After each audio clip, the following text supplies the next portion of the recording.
The sound of Lily's laughter hit me like a sledgehammer to the chest. I stood frozen in my own doorway, keys dangling from my fingers, watching my wife of 9 years pressed against our living room wall with Jason Martinez's tongue down her throat. His hands were under her blouse, and she was making those little sounds I hadn't heard from her in months. "Oh God, yes," she whispered against his mouth. I should have screamed, should have rushed in swinging, should have done something other than stand there like a deer in headlights, but my body wouldn't move. My mind went completely blank, except for one crystal-clear thought. I was looking at the end of everything I thought I knew. Jason's hand moved lower, and Lily arched against him. "When can we tell him?" she breathed. "Soon," Jason murmured. "Very soon." That's when I finally moved. Backwards, out the door, down the steps, into my car. The engine started, and I drove away from my own house like I was fleeing a crime scene. Maybe I was. I parked at Miller's Diner and sat in my car for 2 hours, staring at nothing. The rational part of my brain kept trying to process what I'd seen, but it was like trying to solve calculus while drowning. 9 years, 9 goddamn years of marriage, and this is what I get. My phone buzzed. "Lily, where are you? Dinner's getting cold." I stared at the message for a full minute before typing back, "Working late. Don't wait up." The lies came so easily now. Apparently, I'd learned from the master. When I finally went home at midnight, Lily was asleep, or pretending to be. I stood in our bedroom doorway watching her breathe and felt absolutely nothing. The numbness was complete, like someone had injected Novocaine directly into my soul. I slept in the guest room that night, and the next, and the next. "You've been distant lately," Lily said over breakfast 3 days later. She was putting on her concerned wife act, complete with furrowed brow and caring eyes. "Work stuff," I said, not looking up from my coffee. "Maybe we could take a weekend trip? Reconnect?" The word reconnect almost made me laugh. "Can't. Big project coming up." Lily nodded and kissed my forehead before leaving for work. The same lips that had been all over Jason Martinez. After she left, I went through her things, methodically, carefully. Like the accountant I was, I documented everything. Her laptop was password protected, but Lily had never been particularly creative. Our wedding date worked on the 3rd try. The emails went back 6 months. 6 months of planning, scheming, talking about their future together. My wife and her coworker mapping out their new life while I was working 60-hour weeks to pay for the house they were screwing in. One email really excited me. "Can't wait much longer, baby. David's so clueless, but I'm tired of pretending. Maybe after his birthday next month I'll tell him, make it clean." My birthday was in 3 weeks. I printed everything, every email, every text I could access, every photo. Then I sat in my home office and spread it all out like a crime scene investigator. Lily thought she was being clever, planning her exit strategy. But she'd made one crucial mistake. She'd underestimated her husband. My phone rang. It was my best friend Tom. "Hey man, want to grab a beer? You sound weird lately." "Can't tonight," I said, still staring at the evidence. "Rain check? Everything okay with you and Lily?" "Never better," I lied. That night, I started following them. Not like some creepy stalker in a horror movie, but professionally, systematically. I knew Jason's car, his schedule, his favorite restaurants. I knew Lily's routines better than she did. They met twice a week at a hotel downtown. The Continental. Room 412, always booked under Jason's credit card. They thought they were invisible. They were wrong. Jason Martinez drove a pristine black BMW lease, not owned. I'd done my research.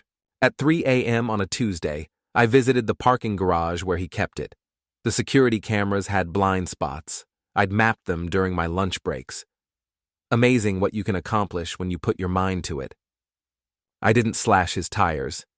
That would have been crude. Instead, I used a small drill to create tiny holes that would cause slow leaks. By Thursday morning, all 4 tires would be flat. I also loosened his battery terminals just enough to cause intermittent electrical problems. Nothing dangerous, just frustrating. The pièce de résistance was a small device I'd ordered online. a GPS tracker, but not for tracking. This one emitted a high-pitched whine every few hours, just loud enough to be annoying, just intermittent enough to drive someone crazy trying to find the source. Friday morning, Jason called in sick to work. Lily came home frustrated. "Jason's having car trouble," she said. "Might have to reschedule our meeting." "That's unfortunate," I said, not looking up from my newspaper. While Jason dealt with his mysterious car problems, I turned my attention to his professional life. The man was sloppy with his expense reports, not exactly embezzling, but definitely padding his numbers. I made copies of everything and mailed them anonymously to his supervisor, along with a note. "Thought you should know. A concerned colleague."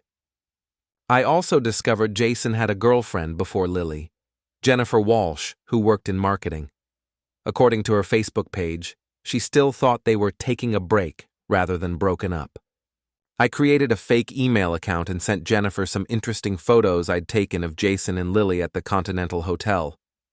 Nothing explicit, just enough to tell the story. The response was immediate and volcanic. Monday morning, Jennifer stormed into Jason's office and screamed at him for 20 minutes before security escorted her out. By noon, half the company knew about Jason's situation. Lily came home pale and shaken. "There was drama at work today," she said. "Oh?" I continued reading my book. "Someone found out about—" She stopped herself. "About what?" "Nothing. Just office gossip." I nodded sympathetically. People can be so cruel. Over the next 2 weeks, I watched Jason's life systematically fall apart. His supervisor was investigating his expense reports. His ex-girlfriend was telling anyone who'd listen about his cheating. His car continued to have mysterious problems that no mechanic could diagnose. Most importantly, the stress was affecting his relationship with Lily. I knew this because I'd installed a small recording device in Lily's car. Not legal for court, but perfectly useful for intelligence gathering. "He's becoming paranoid," Lily told someone on the phone, probably her sister. "He thinks someone's out to get him." Someone was. "Maybe we should slow things down," Lily continued, "until this blows over." I smiled. The cracks were showing. I planned the final confrontation like a military operation.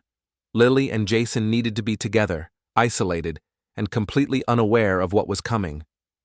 The opportunity presented itself when Lily mentioned they were planning a weekend getaway. "Girls' trip," she said. "Emma's cottage by the lake." Emma, of course, was covering for her. I'd already confirmed that Jason had booked the same cottage under a different name. Friday evening, I followed them to Lakewood Cottage, staying far enough back to remain invisible. They arrived separately, maintaining their pathetic pretense of secrecy. I waited until dark, then positioned my car where it would block the only exit road. Anyone leaving would have to deal with me first. At 9 p.m., I walked up to the cottage and knocked on the door. Jason answered the door in a bathrobe. His face went white when he saw me. "David? How did you—" "Surprise," I said, pushing past him into the cottage. Lily was on the couch, hastily wrapping herself in a blanket. The wine glasses and scattered clothes told the whole story. "David," she gasped, "this isn't what it looks like." I laughed. Actually laughed. "Really? Because it looks like my wife is having an affair with her co-worker in a romantic lakeside cottage." "Listen, man," Jason started, but I cut him off. "No, you listen." I pulled out my phone and began reading from Lily's emails. "Can't wait much longer, baby. David's so clueless, but I'm tired of pretending." Lily's face crumpled. "You went through my email?" I went through everything. I showed them the photographs, the printed messages, the evidence I'd been collecting for weeks. 6 months. 6 months of planning your new life together while I paid the bills. Jason tried to step forward. "Look, we never meant for you to find out this way." "Of course you didn't. You meant for me to find out after Lily told me she was leaving. Clean and simple, right? Just like she wrote in email number 47. "Sit down," I told them. "Both of you. We're going to have a little chat about consequences." They sat, Lily pulling the blanket tighter around herself. "Jason, how's your job situation?" I asked conversationally. He looked confused. "What do you mean?" "The expense report investigation. Your supervisor, Mr. Peterson, is very thorough. Did you know that padding expense reports is grounds for immediate termination and possibly criminal charges? Jason's face went pale. How do you… And Jennifer sends her regards, by the way. She's very upset about your little deception. Amazing how quickly word spreads in a corporate environment. You did this, Jason whispered. I did nothing illegal. I simply shared information with interested parties.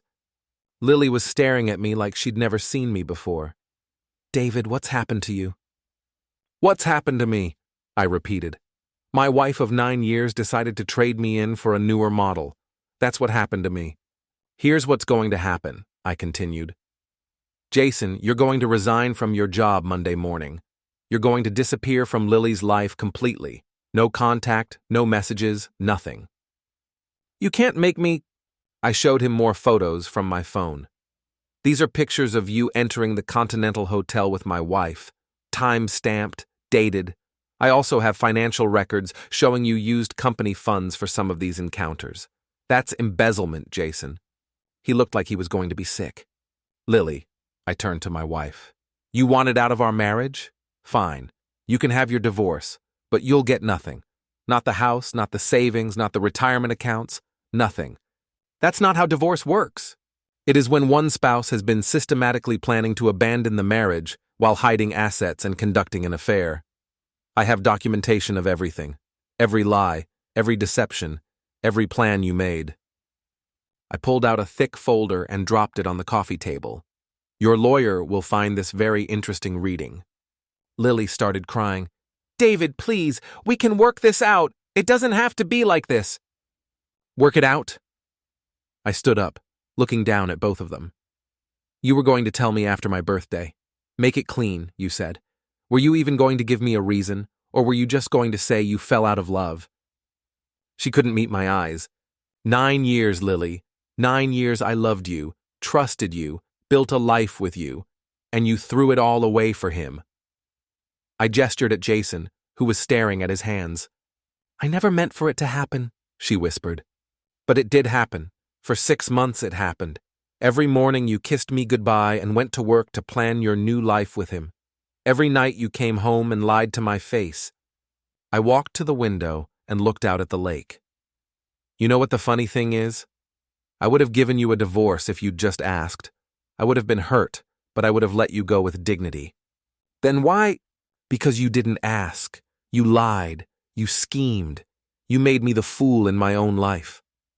I turned back to face them. So I decided to stop being the fool and start being the architect. Jason's career is over, I continued matter-of-factly. The expense report investigation will conclude Monday. He'll be terminated, and there will be a notation in his file that will make it very difficult to find similar work. Jason looked up sharply. You can't… I can, and I did. Your girlfriend Jennifer has also been very helpful in spreading the word about your character. Amazing how quickly a reputation can be destroyed. I sat back down, completely calm. Lily, your sister knows everything. I sent her copies of all your emails this afternoon. She's very disappointed in you. Lily's face went white. You didn't… I did. I also sent copies to your mother, your college friends, and your book club. Everyone who cares about you now knows exactly who you really are. You're destroying my life. No, I said quietly. You destroyed your life. I'm just making sure everyone knows about it. Jason stood up abruptly. I don't have to listen to this. Come on, Lily. We're leaving. No, I said, not moving. You're not. You can't keep us here. I pulled out my phone and showed them a video. It was footage of them entering the cottage together, clearly engaged in an intimate relationship. This goes to Lily's divorce attorney if you try to leave before we're finished talking, along with everything else I've collected. Lily grabbed Jason's arm. Just sit down, please.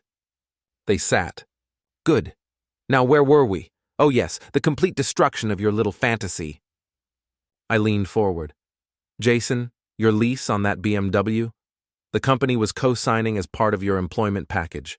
When you're terminated Monday, you'll need to return the car immediately. I hope you have other transportation arranged. His hands were shaking now. And Lily? That promotion you were expecting? The one Jennifer mentioned you were bragging about? I'm afraid that's not going to happen either. Funny how these things work out.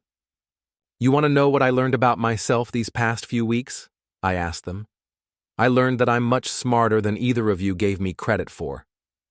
I stood and walked around the room slowly, like a professor giving a lecture. You both thought I was weak, controllable, someone who would just accept whatever you decided to do to him. I stopped behind Lily's chair. You thought wrong. David, you're scaring me, Lily whispered. Good. You should be scared. You should be terrified. Because you're finally seeing who your husband really is when you push him too far. Jason tried to look defiant. You think this makes you the winner?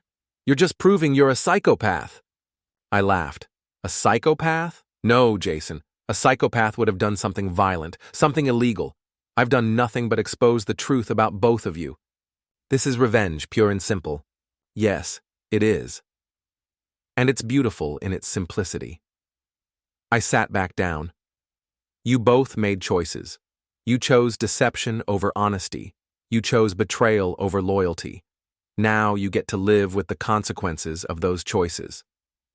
I want to tell you both something, I said. There was a moment right after I discovered your affair when I considered forgiveness. I thought maybe we could work through it, go to counseling, rebuild our marriage. Lily's eyes lit up with hope. We still could.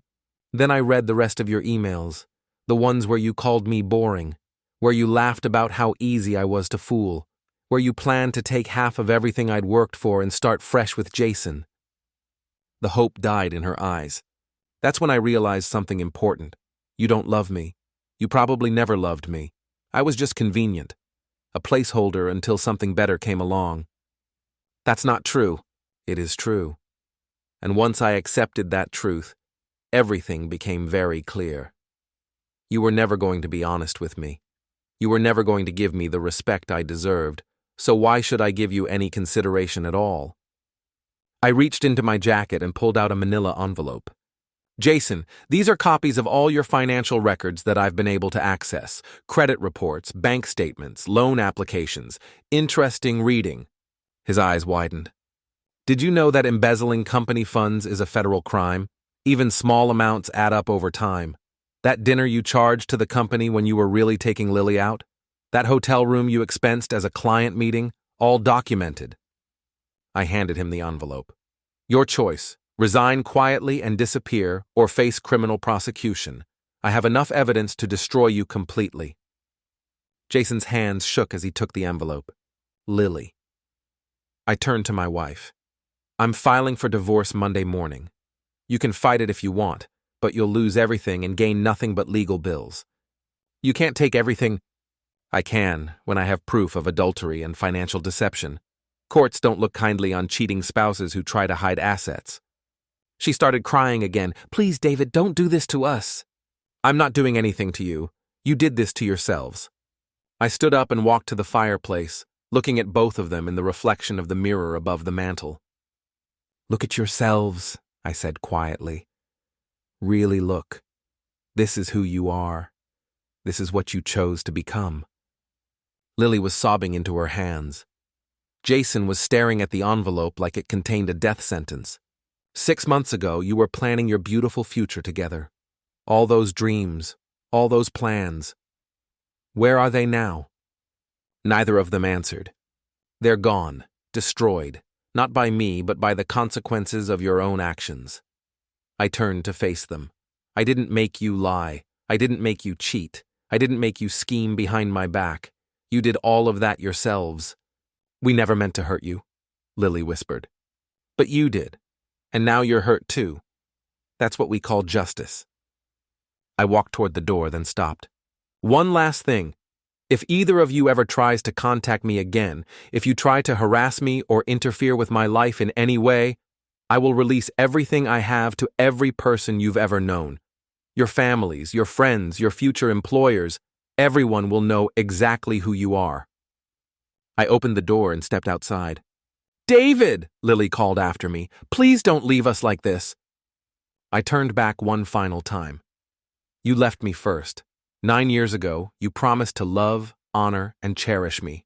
You broke that promise the moment you decided I wasn't enough for you. But we can fix this. No, I said.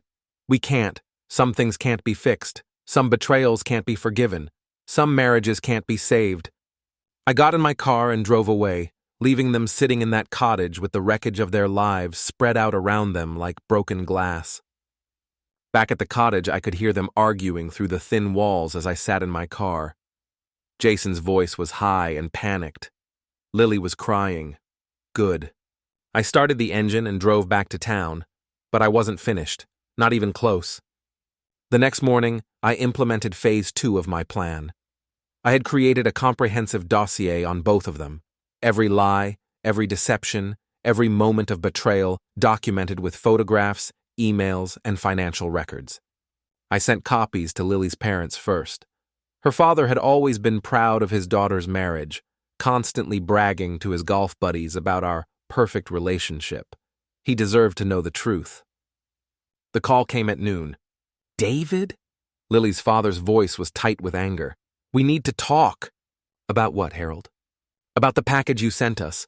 About Lily and this Jason person. Ah, you got my evidence package. What did you think? There was a long pause. I think my daughter has made the biggest mistake of her life. Yes, I said, she has. Monday morning, I arrived at Lily's office building at 7 a.m. I knew her schedule better than she did. She always arrived early to avoid traffic. But I wasn't there for Lily. I was there for Jason. I had researched the company's policies thoroughly.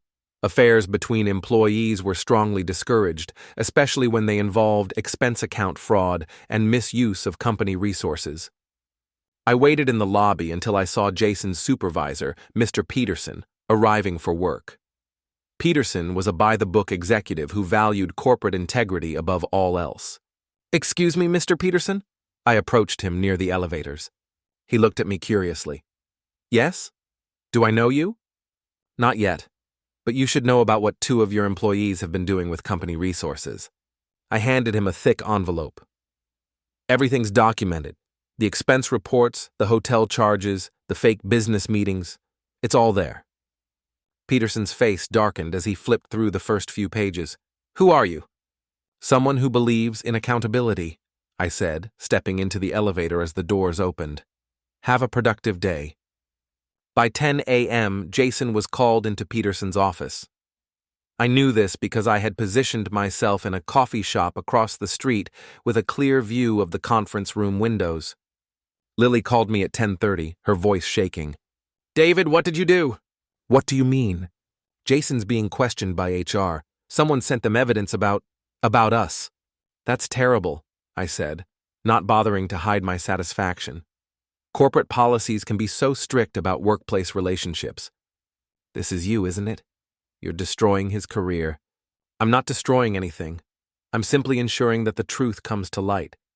Isn't honesty important in a relationship, Lily? She hung up on me. That afternoon, I visited Jennifer Walsh, Jason's ex-girlfriend, at her marketing firm. She had been devastated by the photos I'd sent her, but her anger had evolved into something more useful, a desire for justice. I want to help, she said when I explained my plan. That bastard destroyed my life for months, making me think I was crazy for suspecting him. Jennifer had something I needed, connections in the local media. Her college roommate was now a reporter for the city's largest newspaper, always looking for human interest stories about corporate misconduct. Give me everything, Jennifer said, every detail, every photo, every lie he told. By evening, Jennifer's friend was very interested in the story of Jason Martinez, corporate executive who had been embezzling company funds to support his affair with a married colleague. While Jennifer worked her media contacts, I launched the social media phase of my campaign. I had created anonymous accounts weeks earlier, building them up with fake histories and connections. I began posting carefully edited details about Lily and Jason's affair on neighborhood forums, corporate review sites, and social media platforms. Nothing illegal, nothing that could be traced back to me, but enough to ensure that their names would forever be associated with infidelity and betrayal. Lily's professional reputation was important to her. She had worked hard to build her image as a competent, trustworthy project manager. That image was about to become worthless. I posted screenshots of their hotel receipts on a local business forum, along with a note. Be careful who you trust with your projects. Some people can't even be trusted in their personal relationships. Lily's sister Emma called me Tuesday evening. David, what the hell is going on? Our parents are furious. Lily's career is falling apart, and now there are rumors all over social media. Lily made her choices, I said calmly. These are the consequences. This is revenge, pure and simple. You're destroying her life. No, Emma. Lily destroyed her own life when she decided to have an affair. I'm just making sure everyone knows about it. But this is cruel. Cruel? I laughed.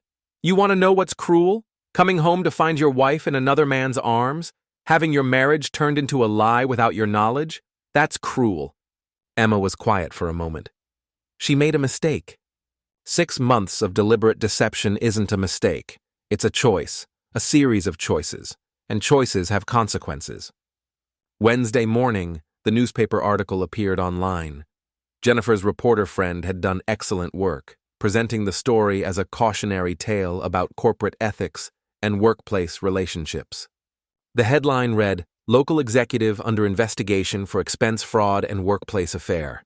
The article didn't name Lily directly, but it described her as a married colleague who had participated in the misuse of company resources for personal romantic encounters.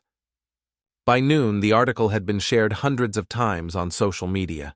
Jason's name was trending on local Twitter feeds. Lily called me sobbing. They're asking me to take a leave of absence, she said. My boss thinks I'm a liability now. That's unfortunate, I said. David, please. You have to stop this.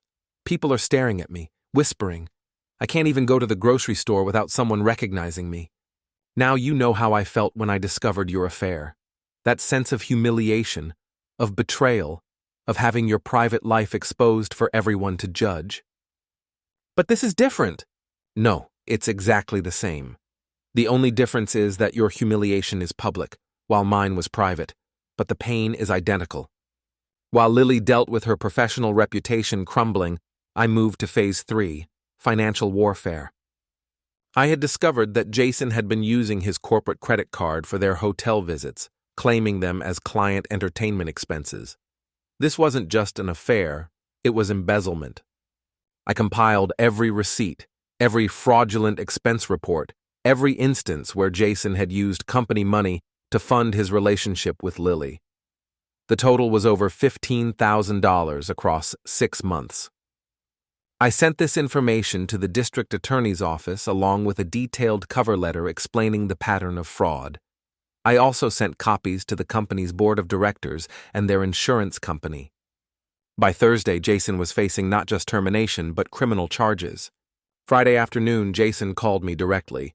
His number wasn't blocked. He wanted me to know who was calling. You son of a bitch, he said without preamble. You're destroying my life. Hello, Jason.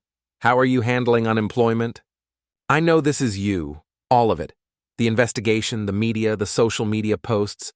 You're behind everything. I'm flattered that you think I'm so capable, but I'm just a concerned citizen who believes in accountability. Concerned citizen, you're a psychopath. Actually, I'm just a husband who discovered his wife was having an affair with a man who was stealing from his employer to pay for hotel rooms. The psychopath in this situation is the one who thought he could get away with it. There was a long pause. What do you want? What do I want? I repeated. I want you to disappear from Lily's life completely. I want you to take responsibility for your crimes. And I want you to understand that actions have consequences. And if I do that, then maybe the criminal investigation moves slowly. Maybe the media attention dies down. Maybe you get a chance to rebuild your life somewhere else. You're blackmailing me. I'm offering you a choice. Take it or face the full consequences of your actions. Saturday morning, Lily appeared at my apartment. She looked terrible. Dark circles under her eyes, clothes wrinkled, hair unwashed. David, please, we need to talk. I let her in, curious to see what she would say now that her entire world was collapsing. I'm sorry, she said, sitting on my couch like a defeated stranger. I'm so sorry. For which part? The affair? The lies? The plans to leave me? Or just sorry you got caught? For all of it. For everything. She started crying again. I never meant for it to go this far. How far did you mean for it to go? Just until you were ready to ask for a divorce? Until you had your exit strategy completely planned? She looked up at me with red, swollen eyes. How did you find out about the emails? Lily, you used our wedding date as your password. Did you really think I wouldn't figure that out? She buried her face in her hands. I was going to tell you. When? After my birthday party? That was the plan, wasn't it? Give me one last happy birthday, then destroy my life the next day? It wasn't supposed to happen like this. No, it was supposed to happen quietly, with you taking half of everything and me never knowing why my marriage fell apart. Sorry, Lily, but I don't accept your version of events. I sat across from Lily, watching her cry, and felt absolutely nothing. The woman who had been the center of my world for 9 years was now just another problem to be solved. Here's what's going to happen, I said calmly. You're going to sign divorce papers that give you nothing. No alimony, no property division, nothing. I can't survive on nothing? You should have thought about that before you decided to destroy our marriage. David, please, I know I hurt you, but this is too much. You're ruining my entire life. Your life was ruined the moment you chose Jason over our marriage. I'm just making the consequences visible. She looked at me with something approaching fear. What happened to you? You used to be kind, gentle. That man was married to a woman who loved him. What you're looking at now is what's left. But we could try therapy, counseling. Lily, there is no we anymore. There hasn't been for 6 months. You made that choice when you started planning your new life with Jason. I want to ask you something, I said, leaning back in my chair. Was any of it real? Our marriage, our life together, the love you claimed to feel for me? Lily wiped her eyes. Of course it was real. When did it stop being real? When did you decide I wasn't enough for you? It wasn't like that? Then what was it like? Help me understand how someone goes from loving their husband to planning to leave him for another man. She was quiet for a long time. Finally, she said, I felt invisible. Like you didn't really see me anymore. So instead of talking to me about it, you decided to have an affair? I didn't plan it, it just happened. 6 months of hotel visits just happened. Planning to tell me after my birthday just happened. Those emails where you called me boring and clueless just happened. Her face crumpled. You read all of them. Every single one, including the one where you laughed about how easy I was to fool. I was angry when I wrote that. No, you were honest. Maybe the only time you were honest in 6 months. Do you want to know what the worst part is? I asked her. She shook her head, but I continued anyway. The worst part is that I would have let you go. If you had come to me 6 months ago and said you were unhappy, that you wanted a divorce, I would have been heartbroken, but I would have let you go with dignity. Then why? Because you didn't do that. You chose to lie, to deceive, to make me the fool in my own life. You chose to plan your exit strategy while pretending everything was fine. You chose to steal 6 months of my life by making me live in a fantasy. I stood up and walked to the window. You want to know what happened to the kind, gentle man you married? You destroyed him. You taught him that kindness is weakness, that trust is stupidity, that love is just another weapon people use against you. David, you created this version of me, Lily. You turned me into someone who could do what I've done to you and Jason. You turned me into someone who could destroy lives methodically and feel nothing. I never wanted that. It doesn't matter what you wanted, it matters what you did. 2 weeks later, the divorce was finalized. Lily had signed everything I put in front of her, too broken to fight anymore. Jason had been arrested on embezzlement charges and was facing up to 5 years in prison. His career was over, his reputation destroyed, his future uncertain. Lily had been terminated from her job after the company decided her involvement in the scandal made her unemployable. She was living with her parents now, working as a cashier at a grocery store. I sat in my new apartment, smaller, but mine, reading the final divorce decree. Legally, Lily and I had never existed. Our marriage was officially dissolved, our shared property divided according to the prenuptial agreement she had unknowingly violated. My phone rang. It was Tom. "Hey, how are you holding up?" "Fine," I said. "Better than fine, actually. I heard about the divorce being finalized. Are you okay?" "Tom, I'm more okay than I've been in years." "That's good, I guess. Listen, I know this has been hard, but maybe now you can start to move on. Find someone new. Rebuild your life." I looked around my apartment. Clean, quiet, honest. No lies, no deception, no hidden agendas. "I don't think I'll be dating for a while," I said. "Why not?" "Because I've learned something important about people, Tom. I've learned that everyone is capable of betrayal under the right circumstances. I've learned that love is temporary, but revenge is permanent." That's a pretty dark way to look at life. It's a realistic way to look at life. After I hung up with Tom, I sat in the silence of my apartment and thought about what I had become. 6 months ago, I was a trusting husband who believed in love, commitment, and the power of shared dreams. I believed that people were fundamentally good, that marriages could last forever, that trust, once given, would be honored. Now I knew better. I had learned that people were selfish, that they would take whatever they could get and justify it later. I had learned that love was just a word people used to manipulate others into giving them what they wanted. But I had also learned something else. I was very, very good at revenge. The systematic destruction of Lily and Jason's lives hadn't been an accident. It had been a masterpiece of planning, execution, and psychological warfare. I had identified their weaknesses, exploited their fears, and used their own actions against them. And I had felt nothing. No guilt, no remorse, no second thoughts. Just a cold, calculating satisfaction in seeing justice served. The next morning I went to work as usual. My colleagues treated me with a mixture of sympathy and curiosity. Everyone knew about the divorce, though most didn't know the full details. "How are you doing, David?" asked Linda from accounting. "Never better," I said, and meant it.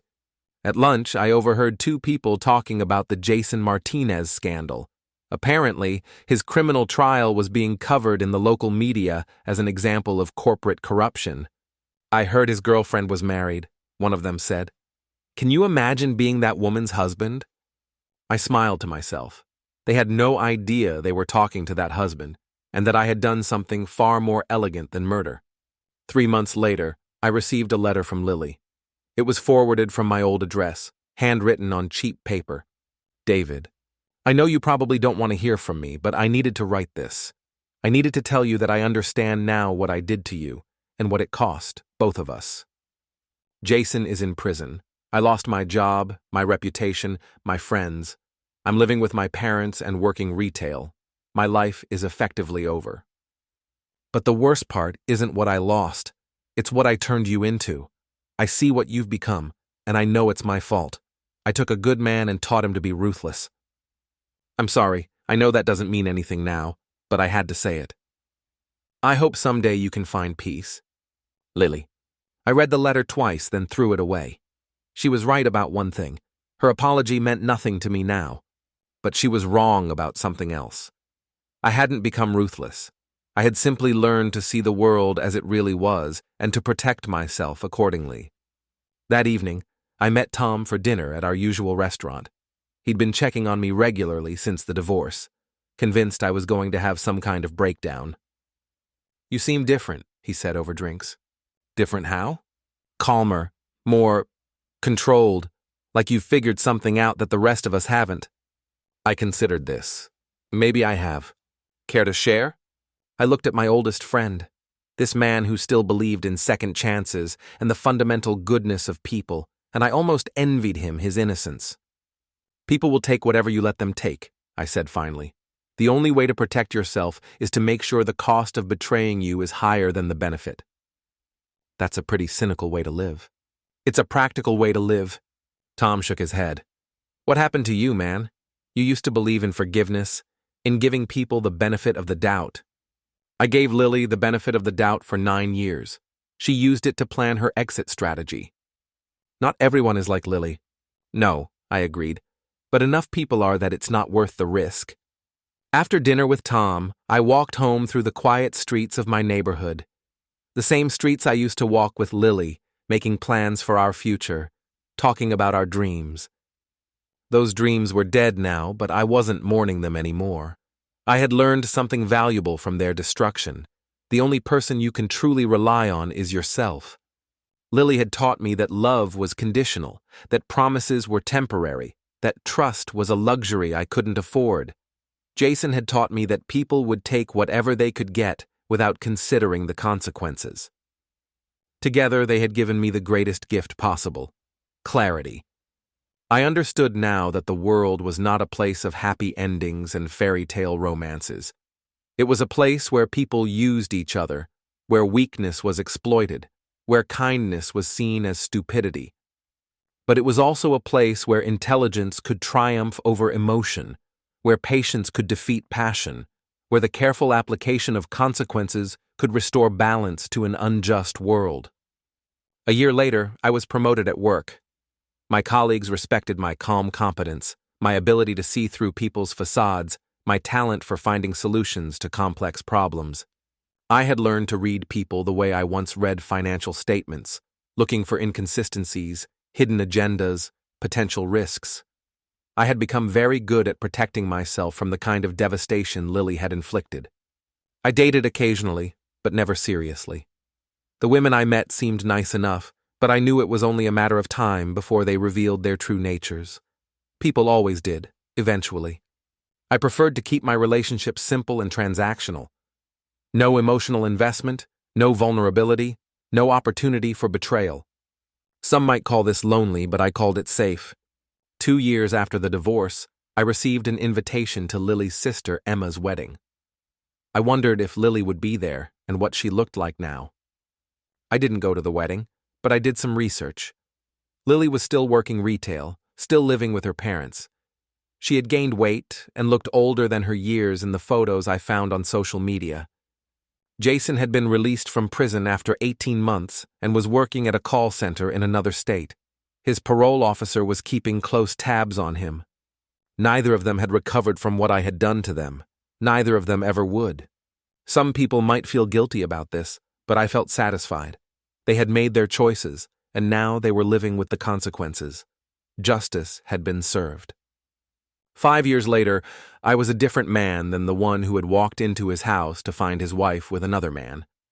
I was harder, smarter, more careful. I trusted no one completely and expected nothing from anyone. This made me lonely sometimes, but it also made me strong. I had learned the most important lesson life had to teach. The only person who will never betray you is yourself. Everyone else is a potential threat, a possible source of pain, a risk not worth taking. Lily had wanted excitement, passion, something more than the stable love I had offered her. She had gotten it, along with the complete destruction of her life. Jason had wanted success and beautiful women without considering the cost. He had gotten that too, along with a criminal record and a future of menial jobs. They had both learned that actions have consequences, that choices matter, that some mistakes can never be undone. And I had learned that I was capable of things I never thought possible, that I could be patient enough to plan for months, ruthless enough to destroy lives, and cold enough to feel no remorse about any of it. Now, 10 years later, I lived alone in a house I owned outright, worked a job I was good at, and maintained relationships that served my purposes without compromising my security. I was not the man I used to be. That man had died the day he discovered his wife's betrayal. What remained was something harder, something more practical, something that could survive in a world where people used each other without conscience. Sometimes I wondered what would have happened if Lily had simply asked for a divorce instead of choosing deception. Would I have let her go with grace? Would I have wished her well? I like to think I would have, but I would never know for sure.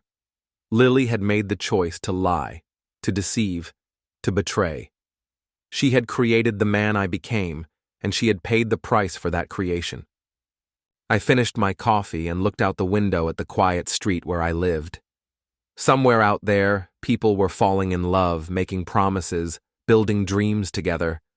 Some of them would keep those promises. Some of them would honor their commitments. Some of them would prove worthy of trust. But many would not.